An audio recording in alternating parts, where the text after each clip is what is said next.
Every time someone takes a new job, it's pretty much always assumed that they're either getting a $30,000 pay raise, a new company truck, or maybe twice as much PTO. But what if I told you that this time last year, I quit my job where I was on track to make nearly $150,000 per year in exchange for a job where I'm now making around $80,000 a year? And if you invested that $70,000 over 40 years, that's pretty much $20 million that I just walked away from. And I know it sounds like there must be more to the story, but it's not because I was about to get fired or because the company was quietly trying to get me to leave. I simply just decided that the money wasn't worth it to me anymore. And now that it's been a full year, I wanted to reflect on whether or not I made the right decision and let you guys know some of the reasons why I decided to quit this job. And the first and probably most important reason is simply that I was trying to salvage my career progression. And to give you guys a little bit of a background, about a year ago, I was still at my first job that I had gotten out of college, where I was working in the oil field as a wireline engineer. And my job was basically to sit around and wait for a rig to call in and just be like, hey, we need a wireline crew as soon as possible.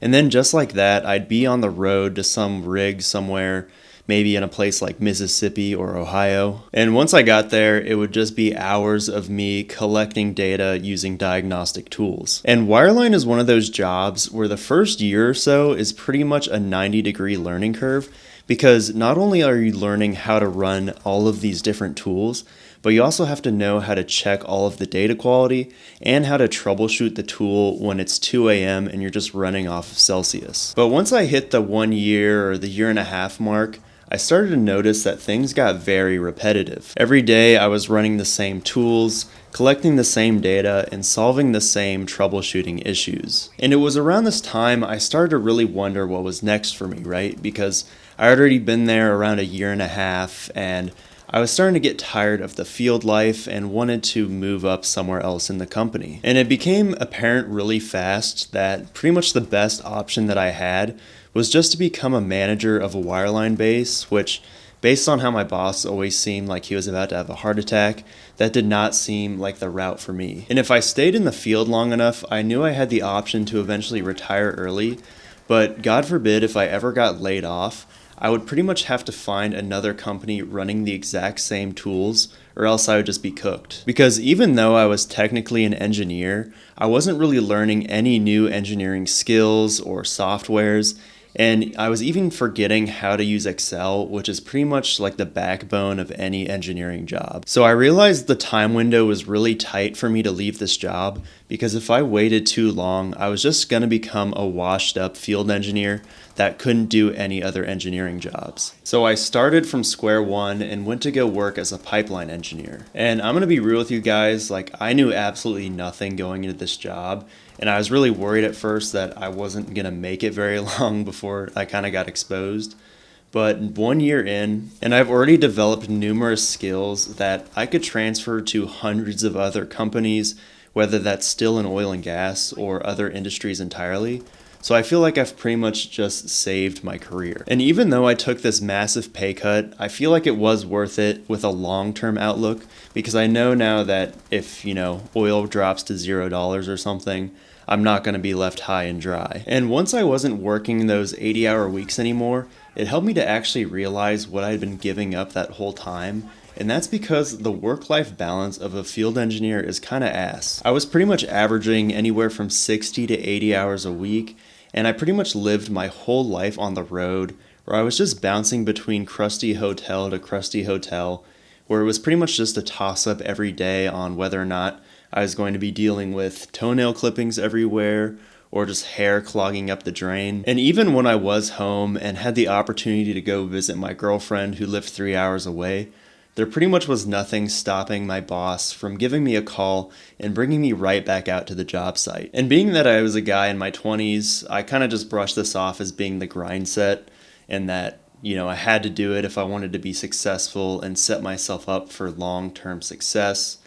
But as I started to get older, I started to realize I needed to embrace more quality of life maxing over just trying to earn a bag by any means necessary. And since I've switched jobs, I'm now working from home rather than working on the road, and I've been able to swap doom scrolling as my main hobby for things that are a little bit more meaningful, like martial arts and even starting this YouTube channel. And even though I've definitely pushed my early retirement date out further than I would like, I'm definitely more content now knowing that I'm not miserable on a day-to-day basis just waiting for that day to arrive. And the other thing about the oil field is that it's pretty much just one giant case study of what happens when you spend decades just not taking care of yourself. And I mean, I was constantly running on like 5 hours of sleep. I was always stressed because it seemed like every job I went on, something would fail and the company man would just be breathing down my neck. And when we finally got back to the hotel, pretty much the only option for dinner was going to be a 7-Eleven hot dog. And as a guy in his early 20s, it was pretty easy for me to brush this off initially because, my young body could handle it.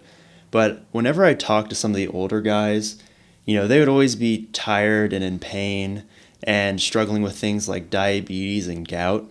And I realized that that could easily be me in 10 or 20 years if I didn't make a change. And even though I could have retired by 40 at this job, I probably would have aged myself to 60 years old anyways in the process. And this kind of lifestyle makes managing any type of relationship a struggle as well. And one thing guys will tell you about the oil field is that if you spend enough time in the field, you'll eventually come to find out that your wife's boyfriend is taking care of the house for you. And all jokes aside, I had a long distance relationship at the time, and it was really difficult trying to manage a high quality relationship.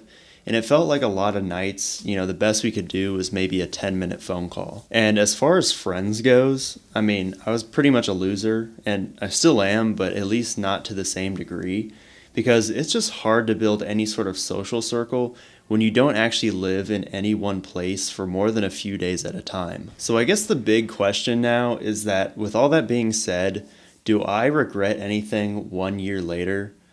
Well, to be honest, now that I'm making this video and running some of the numbers again, it does make me a little bit queasy, but at the same time, I feel like my quality of life has improved so much that it's easy to forget about the numbers. And it's helped me to realize that not everything in life has to be about having the largest investment portfolio, and sometimes just finding that perfect sweet spot is what you really need to live a perfect life. And I hope that this video helps with anyone who might be dealing with something similar. Know that, it's not worth it for such a big paycheck to spend your whole life at a job where you're just feeling miserable. So let me know down in the comments what you would have done in the same scenario, and I'll see you guys in the next video.